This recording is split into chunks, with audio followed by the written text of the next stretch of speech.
बिस्मिल्लाहिर्रहमानिर्रहीम। अस्सलाम वालेकुम। आप देख रहे हैं हालात। मैं हूं सईद चौधरी। वज़ीर-ए-आज़म मियां शहबाज शरीफ और फील्ड मार्शल आसिम मुनीर ने सऊदी अरब का दौरा किया। ये मुख्तसर सा चंद घंटों का दौरा था। क्या ये महज खैर सगाली के लिए वहां गए थे या इस दौरे के कुछ और मकसद भी हैं? क्या ईरान, इसराइल और अमेरिका की जंग जो है, इसमें जो बीच में कुछ सालिस पड़ गए हैं, जंग बंदी होने वाली है, क्या सूरत-ए-हाल होगी? और फिर नए सुप्रीम लीडर जो हैं, उनका जो बयान जो है ईरान के, वो सामने आया है। उन्होंने क्या कहा है और ईरान जंग बंदी के लिए क्या शराइत रख रहा है? और फिर अक़वाम मुत्तहिदा की सलामती कौंसिल में 2 करारदादें कल पेश की गईं, दोनों मंजूर हो गईं। जो रूस की तरफ से करारदाद पेश की गई थी, उसे अमेरिका ने वीटो कर दिया। ये करारदादें क्या हैं? इन करारदादों की बुनियाद पे खास तौर पे जो ईरान के खिलाफ करारदाद एक मंजूर हुई है, उस हवाले से जो पाकिस्तान में चपड़गुल्ले हैं और चपड़कनातियाँ हैं, वो हुकूमत पाकिस्तान पर तनकीद कर रहे हैं। उसकी इबारत तो देख लेना पहले, वो क्या है? वो करारदाद थी क्या? ये भी आपके साथ शेयर करना है। लेकिन इससे पहले कुछ लोकल खबरें हैं। लोकल खबरें में अफगानिस्तान का भी एक मामला है, वो भी आपके साथ शेयर करना है। पहले तो जनाब इमरान खान यार इस जंग दे विच ਜਿਹੜੇ ਉਮਤੇ मुसलमान ਦੇ सब तो बड़े लीडर है, जेल च पए ने, अख उन्हां दी खराब हो रही है इमरान खान साहब, उन्होंने ना भुलिया करो। अब उनकी बहन ने ट्वीट किया है कि निकलो बाहर, मेरे भाई की आंख को पता नहीं क्या हो गया है, इमरान खान की जिंदगी का सवाल है, मेरे भाई की जिंदगी का सवाल है। ये इस तरह लोगों को वो जज्बाती कर रही हैं। अच्छा, इमरान खान के इस्लामाबाद हाईकोर्ट में 2 केस लगे होते। एक तो इमरान खान की दरखास्त थी जिसकी समाअत मिस्टर जस्टिस सरवा मोहम्मद ताहर और मिस्टर जस्टिस खादिम तनसुमरो पर मुश्तमिल डिवीजन बेंच ने की। इस दरखास्त में वो आंख वाला इशू लेके आए हुए थे और अच्छा ये मुतफरक दरखास्त थी। दौरान समाअत जब ये पूछा गया सरदार लतीफ खुसा साहब से कि आप जमानत चाहते हैं या चाहते हैं इलाज हो जाए, उन्होंने कहा हम इलाज चाहते हैं। उनका ठीक है जनाब। वो बहस चलती चलती रही और उसमें उन्होंने जो फैसला जारी किया, ये इनकी जो इस्तदा थी, एक तो ये थी जनाब इनको जमानत वाली बात तो मैंने कर दी कि जनाब, दूसरा ये कि जनाब इनको शिफा इंटरनेशनल जो है वहाँ इनको ले जाया जाए, वहाँ इनका इलाज हो। और दूसरा मुलाकातों वाली बात थी, फैमिली की मुलाकातें और वकला की मुलाकातें। तो ये जो इस्तदाएँ थी, इनकी दरखास्तें थी ना, ये मुस्तरद कर दी गई हैं। यानी जो भी इस्तदा थी उस दरखास्त में, वो दरखास्त ही मुस्तरद होगी। लेकिन साथ ही उन्होंने ये कर दिया, ये रायत में कहने एक बहुत बड़ा रिलीफ मिला इनको कि जो पहले बोर्ड एक बना था जिसने ये कहा था नहीं जनाब इनको दाखिल करवाने की जरूरत नहीं, आपको याद होगा, तो वो जनाब उन्होंने कहा नहीं, एक नया बोर्ड बनाया जाए। चीफ कमिश्नर इस्लामाबाद जो है वो एक बोर्ड तश्कील देंगे और उसमें वो डॉक्टर जिन्होंने पिम्स में इनका मायना किया था और जिनके ये जेर इलाज है, नदीम कुरैशी और डॉक्टर आरफ, वो भी उस बोर्ड में शामिल होंगे। और ये बोर्ड चीफ कमिश्नर को अपनी रिपोर्ट सबमिट करेगा और वो जायजा लेंगे कि जनाब इनको अस्पताल में दाखिल करवाने की जरूरत है या जेल में ही जैसे इनका इलाज चल रहा है ये मुनासिब है। वहां उन्होंने ये भी कहा, वैसे अदालत ने पूछा कि एडवोकेट जनरल से और जो डिप्टी अटॉर्नी जनरल थे कि जनाब अगर उनकी आंख ज़ाया होगी तो इसका जिम्मेदार कौन है? तो उनका जवाब हम इसकी जिम्मेदारी लेते हैं कि इलाज बिल्कुल ठीक हो रहा है, कोई कोताही नहीं हो रही।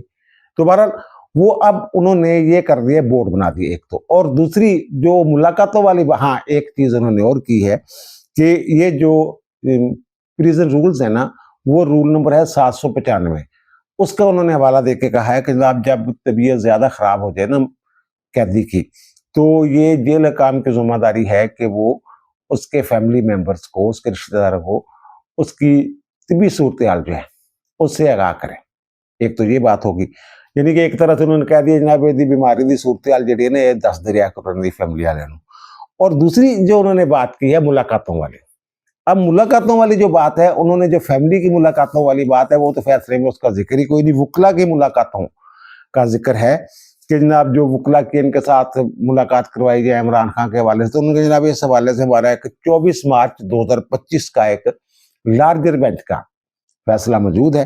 तो उसमें जो मैकेनिज्म तय किया गया था उसके मुताबिक जनाब ये मुलाकात करवा दी जाए।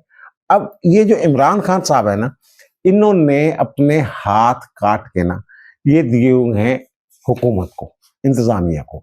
ये हम आपको दिखा रहे हैं, इससे पहले भी ये केस जो मैं अर्ज कर रहा हूँ 24 मार्च 2025 वाला जो उन्होंने कहा कि जनाब लार्जर बेंच का फैसला, उसमें एक और जो है ये मार्च 2024 में एक फैसला हुआ था। इस इसी हाई कोर्ट में, और उसमें एसओपी तय हुए थे।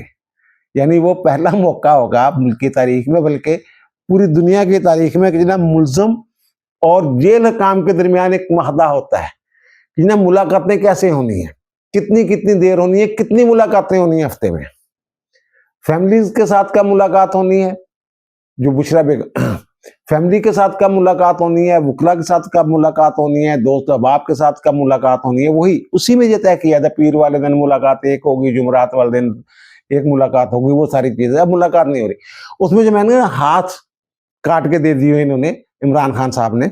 ये 28 मार्च 2024 को ये साइन हुए हैं उसमें, एक जेल सुप्रीडेंट के और दूसरे इमरान खान साहब के। उसके बिल्कुल जो सेकंड लास्ट पॉइंट है उसमें ये लिख दिया गया है कि जनाब जो प्रिजन रूल है 1976, उस पर, इन मुलाकातों के वाले से उस पर सख्ती से अमल दरामद होगा। यानी ये जो है ये प्रिवेल करेगा। बाकी शरायत जो है इधर उधर हो सकती हैं, ये वाली है कि अगर उसमें सख्ती से अमल दरामद करना है तो फिर तो जनाब वो जो जेल वाले कहते हैं कि सियासी गुफ्तगू नहीं हो सकती, जो भी बातें करते हैं सारी, वो जो रूल्स में लिखा हुआ है, अगर रूल्स इजाजत नहीं देते तो मुलाकातें नहीं होती। अब जो ये डिवीजन बेंचेस ने जो हुक्म दिया है, उन्होंने भी यही कहा है कि जनाब जो फैसला हो गया था, जो मैकेनिज्म तय हुआ था 24 मार्च 2025 को, उसके मुताबिक जनाब वो जो है अमल दरामद किया जाए, उसके ऊपर मुलाकातें करवाई जाए, अगर बंदियां होंगी तो करवा देंगे, नहीं यानी सूरत जूंदी तुम।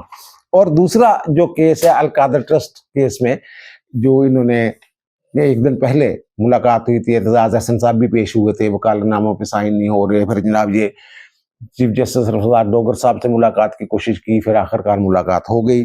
उसमें एतजाज हसन साहब, सलमान सफदर और नियाजुल्ला नियाजी ये चीफ जस्टिस से मिले थे। उन्होंने अपने तफसात से आगाह किया, जनाब तारीख से दे दो। अच्छा, ये वही केस है कल जिसमें वो नैब वालों ने एक दरखास्त दे दी हुई है कि जनाब इनकी तो जो मेन अपील है उसी पे अभी तक नोटिस जारी नहीं हुए। अगर उस पर नोटिस जारी नहीं हुए तो मुतफरक दरखास्त कैसे मेंटेनेबल है, ये उन्होंने नुक्ता उठाया है। बहरहाल उस पर वो उनके जो प्रोसिक्यूटर थे जिन्होंने दलाइल देने थे वो पेश नहीं हुए, तो अदालत ने उनको, यानी सरफराज डोगर साहब वाला जो बेंच था, उसने 1 लाख रुपए जुर्माना भी, हरजाना कह लें आप उसको, हरजाना भी आयद किया उसके ऊपर, जनाब आप टाइम ज़ाया कर रहे हैं। तो बहरहाल ये मुलाकात हुई इनकी, और उसके बाद वो ये कहते हैं लोग कि जनाब चीफ जस्टिस साहब बाहर आए अपने सेक्रेटरी के कमरे में, वहाँ इमरान खान की बहनें बैठी हुई थी, तो उनके साथ भी उन्होंने कोई बात की। यही कहा होगा ना कि आपके वकला ने जिन तफजात का इजहार किया हम उन्हें दूर करने की कोशिश करते हैं।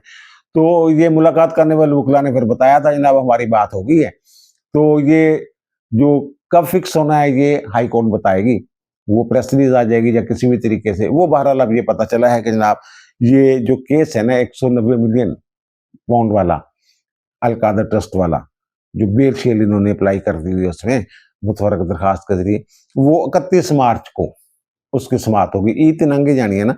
अच्छा, दूसरा जो मैं कहता हूँ वकला जो है, वकला इमरान खान को पता नहीं वो अंदर ही रखना चाहते हैं या क्या मामले। जो तोशाखाना 2 वाला केस है उस पे एक एतराज था जनाब, ये कहते हैं जनाब हमने ये दिसंबर में फाइल की और हमारे पास वो वकालतनामा नहीं था इमरान खान का, तो जनाब इसलिए हमने जुलाई वाला जो वकालतनामा था वो ही साथ लगा के अपील फाइल कर दी।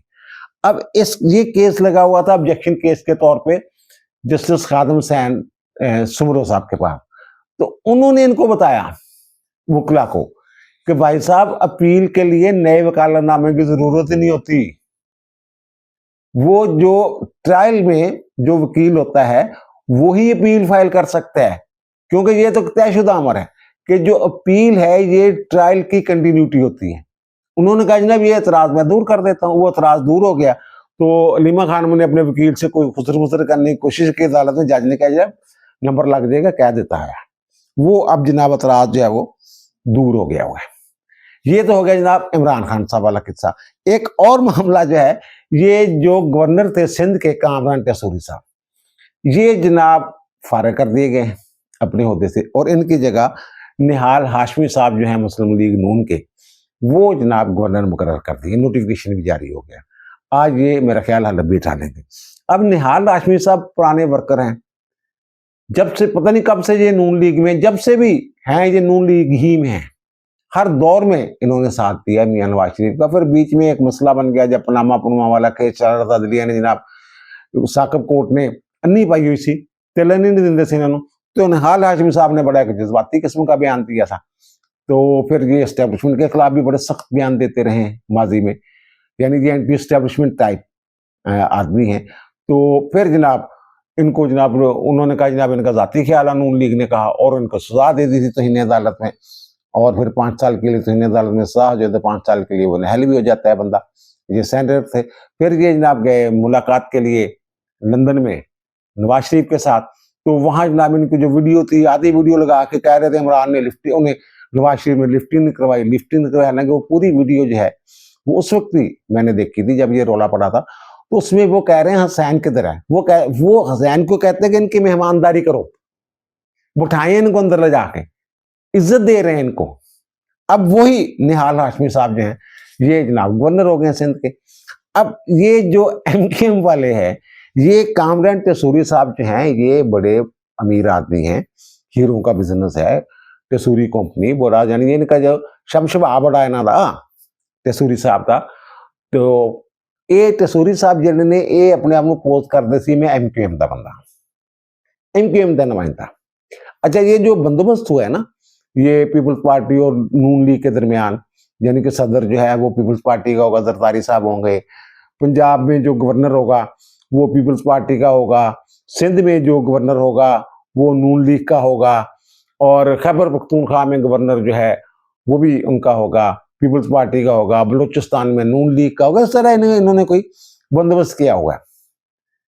तो ये जो सीट थी ये नून लीग के पास, या नून लीग किसी को भी मुकर्रर कर दे, ये कामरान तसूरी साहब ना एमकेएम के, ना पीपल्स पार्टी के, ना नून लीग के। ये 2022 में जब ये इमरान खान का तख्ता उल्ट गया, इमरान इस्माइल कट के फिर इनू लाया से ना, गवर्नर से ना इमरान खान था, इमरान इस्माइल। तो ये साहब जो हैं ये हैं एस्टेब्लिशमेंट के बंदे। एस्टेब्लिशमेंट में भी एक खास विंग के ये साहब हैं, वो जब किसी दौर में वहां कोई कर्नल हुआ करते थे, अब तो किसी बड़े ओहदे पे बैठे हुए हैं, तो उस वक्त से उनके साथ ताल्लुकात हैं। और फिर जनाब उन्होंने इनको गवर्नर बनवा दिया, और गवर्नर के तौर पर जनाब चेक करते रहे काम। पीपल्स पार्टी ने बड़े दुख दे सी, क्योंकि ये पीपल्स पार्टी, अब देखे ना जो सूबों वाला, कई सूबों की बात नहीं चल पड़ी, इतने सूबे बना दे, इतने सूबे बना दे। तो भाई साहब में गवर्नर हो, उसमें जनाब मीटिंगें कर रहे थे, और ये कह रहे थे जनाब कराची को अलग सूबा बना दिया जाए, और जो सिंध है उसको अलग कर, इस तरह की बातें शायद ये भाई साहब कर रहे थे। पीपल्स पार्टी वालों को बड़ी तकलीफ थी, और जरदारी साहब ने जनाब कहा कि जनाब इनको हटाएं। अब इनको फिर हटा के निहाल हाशमी साहब जो हैं उनको, अच्छा ये जो मैं अर्ज करूं एमकेएम ने तो कभी ने इब्तिदा, सिर्फ एक फरूक सत्तार साहब है, वो इनकी जाति की दोस्ती है उनके साथ, वो इनको ऑन करते थे कि जनाब ये हमारा बंदा है। अब भी उन्होंने कहा जनाब हुकूमत में बैठने का क्या फायदा रह गया, अगर ये हो गया वो हो गया, अगर ये एमकेएम अलग भी हो जाए, जमात अफ्रीका पूरी है तो हुकूमत में कोई फर्क नहीं पड़ने वाला। बहरहाल ये और एमकेएम ने अलहदा कोई नहीं होना। इन्होंने तो जब नाम दिया था, इन्होंने तो वो नसरीन जलील का नाम दिया था, और नसरीन जलील जो है उनके वो जो अल्ताफ भाई के कहने पे उन्होंने कुछ खत शत नहीं लिखे थे, कुछ बाहर दीगर ममालिक के मदद मांगा करते थे एमकेएम वाले, वो इन्होंने खत शत लिखे हुए थे। फौज वो उनको पसंद नहीं करती थी, तो वो बात नहीं बन सकी थी। वो उनकी तो नसरीन जलील साहबा जो है उम्मीदवार थी, जहां तक मुझे पता है।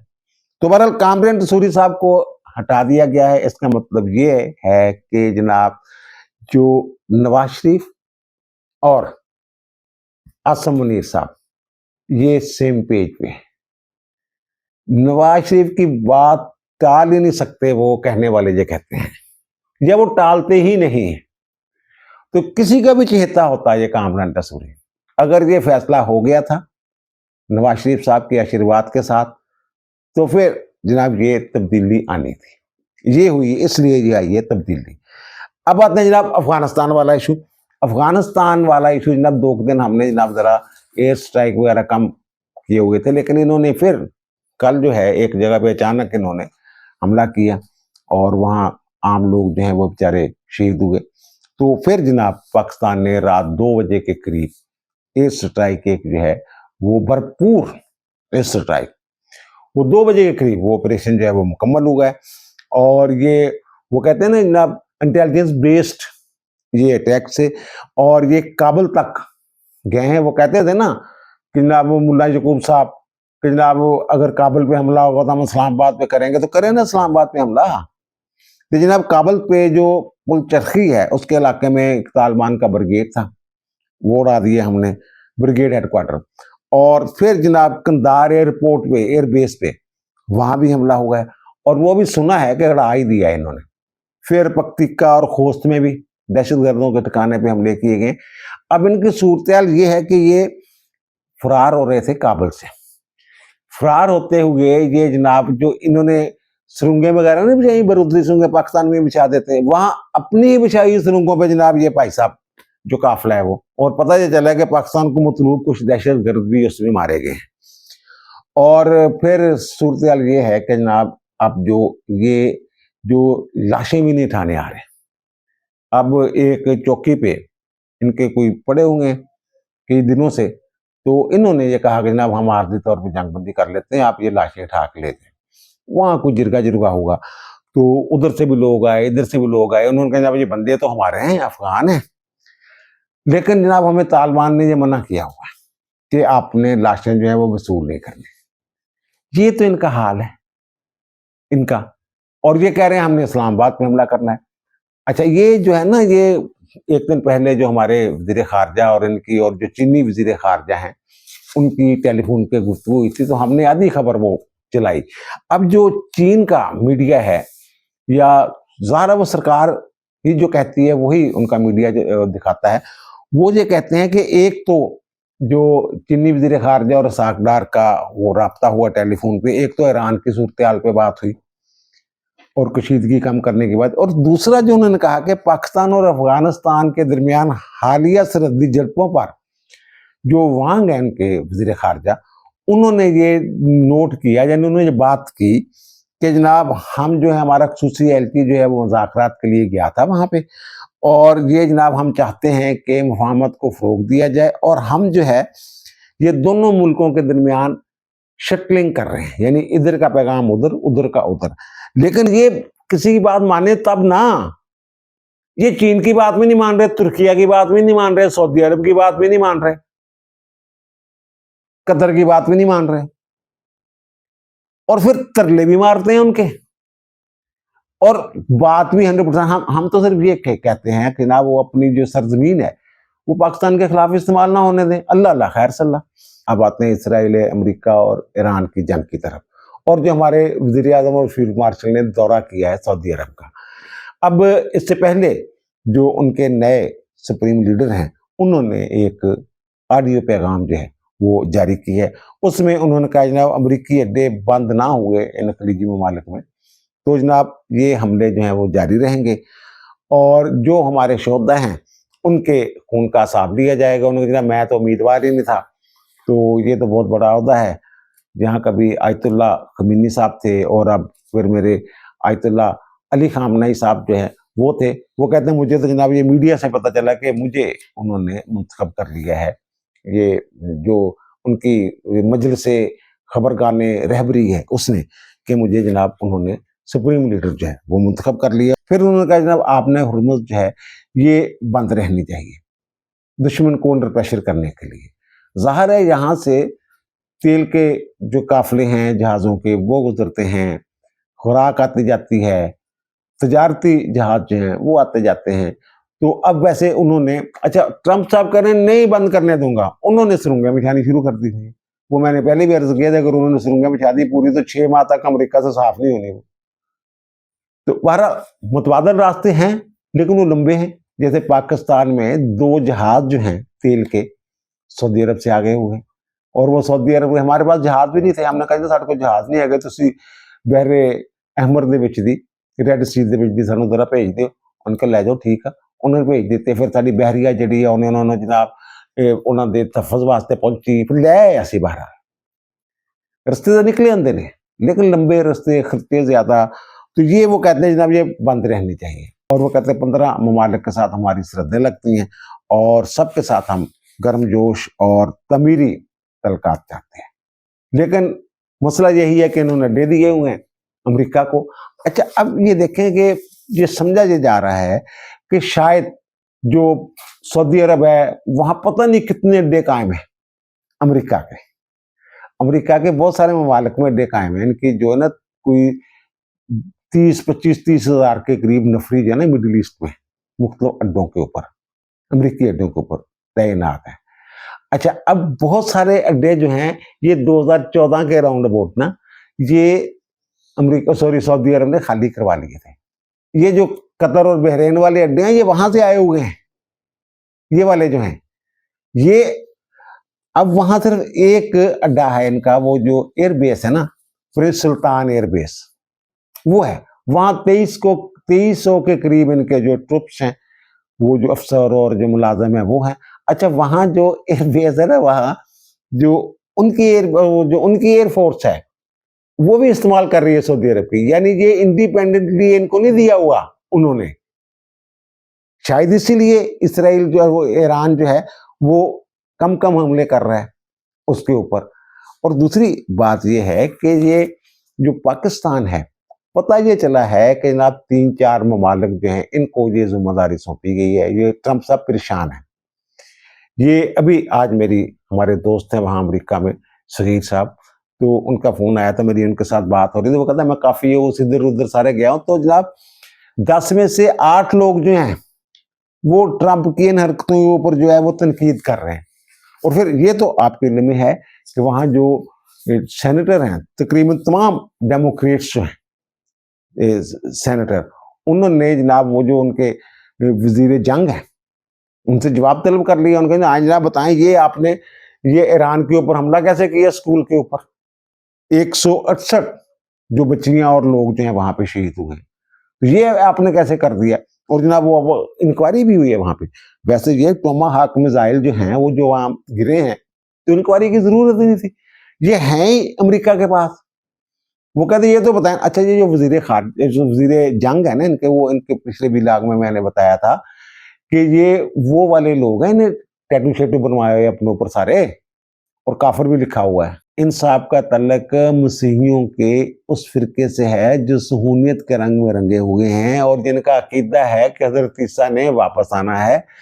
और उस जगह उन्होंने ज़ाहरों ने जिस जगह मस्जिद अक्सा है और मस्जिद अक्सा को शहीद करके एक टेम्पल बनाना है, वो कहते हैं जनाब यहूदियों को टेम्पल बनाने दिया जाए ताकि हजरत ईसा का ज़हूर हो। ये वो वाले लोग हैं, मजहबी रंग भी देते हैं इस जंग को। ये व्हाइट हाउस में दुआएं होती हैं इसी वाले से। ये साहब जो हैं, बहरहाल वो अब जाने, वो सेंटर जाने और ये जाने। और खबरें ये है कि अमेरिका जो है वो लगा हुआ है बैकडोर डिप्लोमेसी के जरिए, बैक चैनल जनाब, के पाकिस्तान को भी कह रहा है, मिस्र को भी कह रहा है, और सुने ओमान को भी कहा है। लेकिन ओमान ने कैसी जनाब 16 साल दी करवानी थोड़ी साढ़े से आप उन्होंने बड़ा फैंटा लाया। तुर्किया को कहा है, और पाकिस्तान ये चाहता है कि सऊदी अरब भी इस जो सालची का किरदार अदा करना है इस खित्ते में, 16 साल जी करवानी है वो आ जाए। तो रूस ना भी गल हुई है ट्रंप साहब की।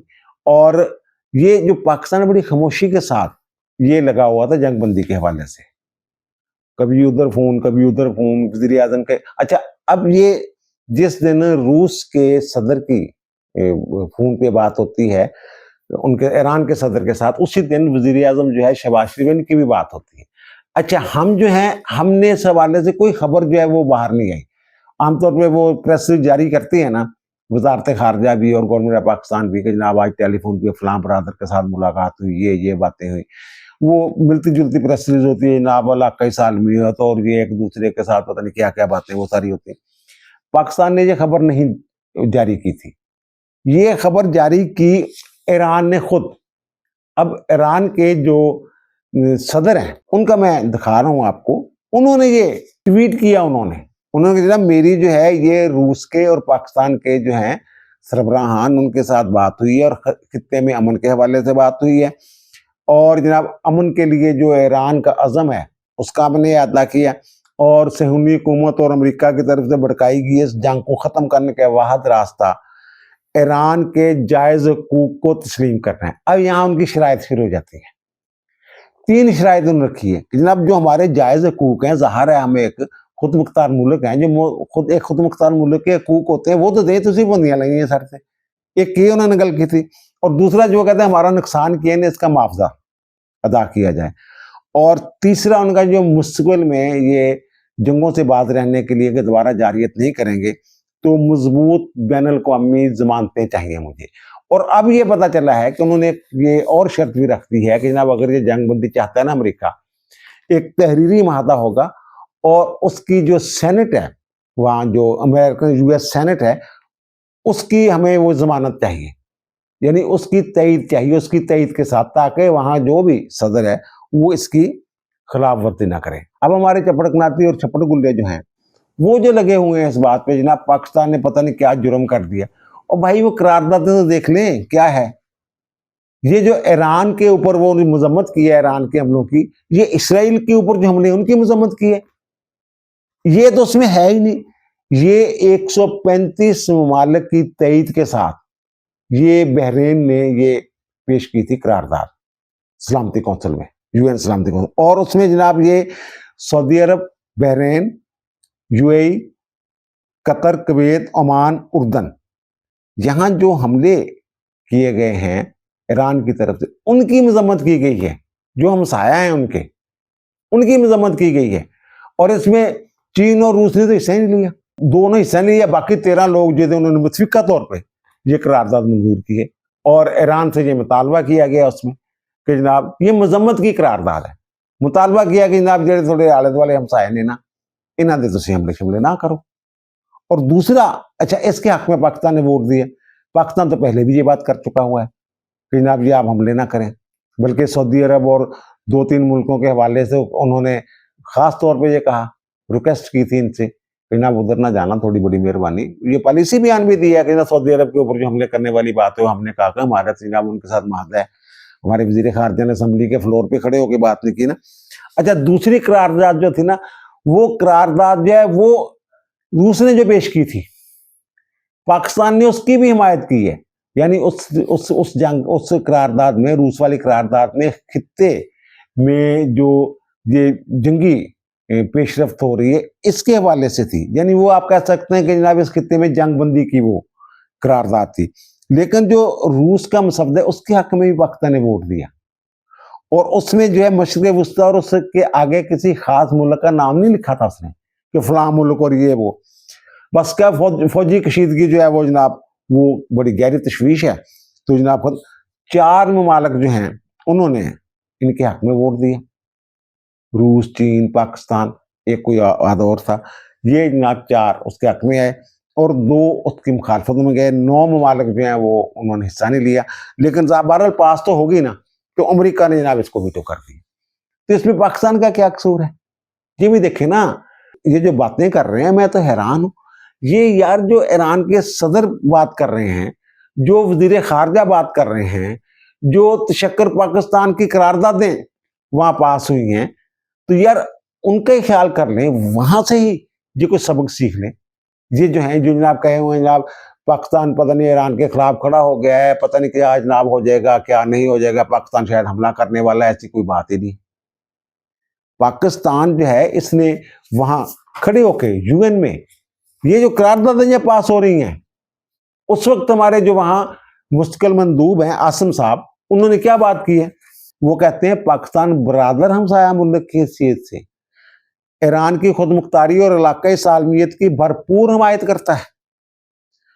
और फिर तशवीश का इज़हार किया वहाँ जो बढ़ती हुई अदम इस्तेहकाम की सूरत हाल है। और वो कहते हैं 28 फरवरी को भी जब ईरान पे हमले किए हैं तो हमने उन हमलों की मजम्मत की थी और खबरदार किया था जनाब ऐसे जो हमले हैं ये बैन अल-अक़वामी अमन सलामती के लिए को संगीन खतरे से दो चार कर सकते हैं, ये आलमी कवानीन की खिलाफ वर्जी है, वगैरह वगैरह ये बातें की हैं। तो ये चीज़ें भी देख लिया करें ना, वहाँ पड़ी हुई हैं यार करारदादें जो हैं, वहाँ जाए ना वेबसाइट पे यूएन की सलामती कौंसिल की, आपको मिल जाएंगी सारी चीज़ें। ये पता नहीं कहाँ से अपने पास से बना के जनाब अजीबो-गरीब किस्म की चीज़ें पता नहीं कहाँ से खबरें निकाल के ये ला रहे हैं कि जनाब पाकिस्तान पता नहीं ईरान के खिलाफ जनाब जंग पे आमादा हो गया हुआ।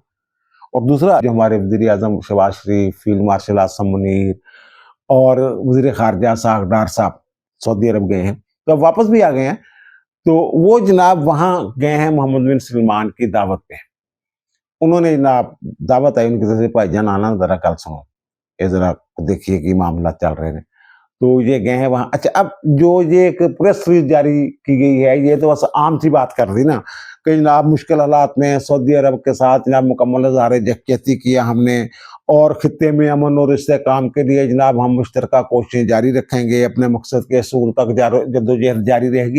इस तरह की बात शायद वहाँ सिर्फ ये करने तो नहीं गए होंगे कि जनाब सिर्फ जनाब वो उनके साथ इज़हार यकजहती के लिए जनाब हम आ गए हैं तो जनाब इज़हार यकजहती हो गया।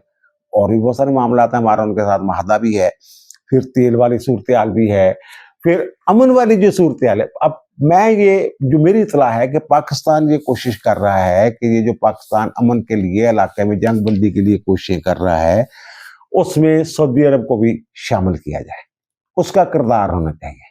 पाकिस्तान, तुर्किया, सऊदी अरब, मिस्र, कुछ ममालिक ऐसे जो हैं जो असर व सूख रखते हैं इस खित्ते में। ईरान के साथ भी पाकिस्तान बात कर सकता है, तुर्किया भी ईरान के साथ बात कर सकता है। तो ये ममालिक मिल के जो है ये कोशिश करें अमन कायम करने की। अब वो ट्रंप साहब तो बड़ी अजीबोगरीब बातें कर रहे हैं जनाब, वो ये कर दूंगा, वो कर दूंगा, इनकी बिजली बंद कर दूंगा। वो कहते बिजली बंद कर लो, सानू नेरे चो शिकार करना ज्यादा आसान हो जाएगा, असि भी तबाही ला देंगे। इन्होंने जहाज़ां ते जनाब जो इब्राहिम लिंकन सी, वो पता नहीं कितने जाके जनाब वो इन्होंने उड़ा दी हुई है। फिर एक और जहाज से उन्होंने हमला किया। अच्छा, एक कहते जनाब उसकी लॉन्ड्री में आग लग गई, और लॉन्ड्री च एवं अग लग जाती है यार, 2 बंदे भी जख्मी हो गए उत्थे। एक कह रहे हैं अमरीकी खुद। इस खबर तो पहलों ईरान ने क्या सी किसी हमला किया, 2 घंटे बाद इन्होंने कहा नहीं नहीं वो तो लॉन्ड्री च अग लगी है माड़ी जी, कोई गल नहीं है, ऐसी लॉन्ड्री च एवं अग लग जाती है यार। वो जहाज आ भाई जान, बैरी जहाज थोड़ा बड़ा महफूज, मेरे को सब तो बड़ा जहाज है। तो एक तो ये, और दूसरा ये जो पाकिस्तान के साथ मामला चल रहे हैं, पाकिस्तान ने कोई 8-10 दरखास्तें नहीं दी, 8 दरखास्तें दी पिछले दिनों कि जनाब कोई 10 अरब ना डॉलर उन्होंने तो मांग रहे हैं। एक तो असी कह रहे हैं कि जो थोड़ा 5 अरब डॉलर पिया ना साढ़े को डिपॉजिट जो पिया, धनवादी ने खर्च नहीं करते, बस सिर्फ हल्का जहा सूद थोड़े जे दिने होते, वो 10 साल कर दो, 10 साल तो पूछियो असी जनाब वो अदायगी शदायगी कर दें। दूसरा वो कहते हैं कि जनाब जो हम आपसे तेल लेते हैं ना, वो डेफर्ड अदायगियां कर दे, बाद च देने तेल बेच के थोड़ा पेमेंट करते हैं। वो जनाब कहते जब 1 अरब 20 करोड़ जरा ना तुम डॉलर का सानू देंगे हो, तो मेहरबानी करो तो 5 अरब कर दो। ये चल रहा है। अब वो, अच्छा इसमें अजीबोगरीब बातें हो रही है, मैं हैरान हूँ। ये बड़े बड़े साफ़ी जो हैं, अच्छा ऐसे साफ़ी भी जो ये जो कॉमर्स और इकोनॉमिक्स की बीट करते हैं, वो ये कह रहे हैं, उसमें एक चीज जो है वो लिखा हुआ है जनाब, जो पाकिस्तानी जो सऊदी अरब को दरखास्तें दी है ना, वहाँ जो हमारे लोग वहाँ पैसे कमाते हैं और पाकिस्तान को भेजते हैं, तो उनकी जो तनख्वाहें वगैरह हैं, उनको सिक्योरिटी के तौर पर, यानी कि जमानत के तौर पर ये अदायगी की बात की गई है, यानी सिक्योरिटाइजेशन की बात की गई है। अब इसको लेके ये कह रहे हैं कि जो वहाँ जो लोग हैं उनकी तनख्वाहें जो हैं वो जमानत के तौर पर सऊदी अरब रख लेगा। इनको पता ही नहीं यार, ये एक पेचीदा प्रोसेस होता है, एवं नहीं होता वो। इसमें हम ये चाहते हैं कि फौरी तौर पे 10 अरब जो है वो आ जाए, और उसके इवज जो है हम उनको, अच्छा ये देखें जो सऊदी अरब से पाकिस्तान में पैसे आते हैं ना, जो तरसीलात ज़र जो हैं, ये रेमिटेंसेस जो हैं, ये पिछले साल आई थी 9 अरब डॉलर की। ये ऐसे ही है जैसा हम उनको कह जनाब ये हमें 10 अरब जो है फौरी तौर पर दे दे, ताकि अदायगियों का तवाज़ुन कायम हो जाए, क्योंकि हमने चीज़ें जो इम्पोर्ट करनी होती हैं वो तो डॉलरों में पेमेंट करनी होती है ना। तो अब हमने ये कहा है कि जनाब ये 10 अरब जो है ये हमें ज़रा दे दे फौरी तौर पे, ये माली तावन के तौर पे। तो उसके एवज हम क्या कह रहे हैं उनको, ये नहीं कह रहे कि जनाब तनख्वाहें जो है वो जनाब आप अपने पास रख लिया करें। तनख्वाहें कैसे रोक सकते हैं वो, वहाँ जो लोग काम करते हैं।